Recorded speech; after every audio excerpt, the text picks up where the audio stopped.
இன்னைக்கு நம்ம நாட்கள் எப்படி போகுதுன்னு பார்க்கலாம். தோட்டத்துல இருந்து பறிச்சுட்டு வந்த கலப்பு கீரையை வந்து பாத்தீங்கன்னா பருப்பு போட்டு கடைஞ்சி வச்சாச்சு.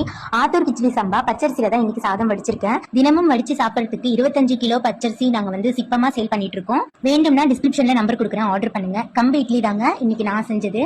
செம்ம சாஃப்டா சூப்பரா வந்திருக்கு. இப்ப நம்ம நாட்டு கம்பு வந்து பாத்தீங்கன்னா ஆஃபர்ல போயிட்டு இருக்கு. இந்த கம்புக்கு சைட் டிஷ்ஷா வந்து பாத்தீங்கன்னா தேங்காய் சட்னி. இது வந்து பச்சை கருவேப்பிலை போட்டு செஞ்சது, செம்ம டேஸ்டா இருக்கும்.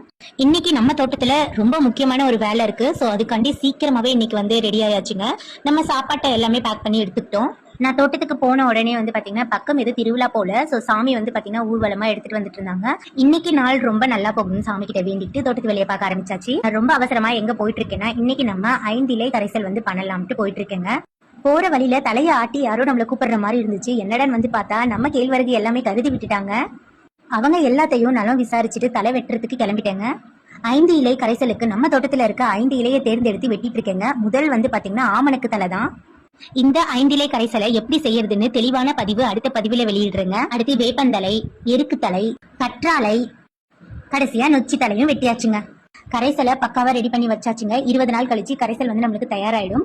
எருவை வந்து களைச்சிட்டு இருக்கேங்க. இது எதுக்காண்டினா ஒரு 4 பக்கெட் வந்து சும்மா இருக்குங்க. சரி அதுல வந்து காய்கறி செடி நாத்து, பப்பாளி நாத்து எல்லாம் போடலாம்னு சொல்லிட்டு 50% எருவும் 50% வயல் மண்ணும் கலந்து வச்சிட்டு இருக்கேங்க. நம்ம தோட்டத்துல இருந்த முக்கியமான வேலைகள் எல்லாமே முடிச்சாச்சு.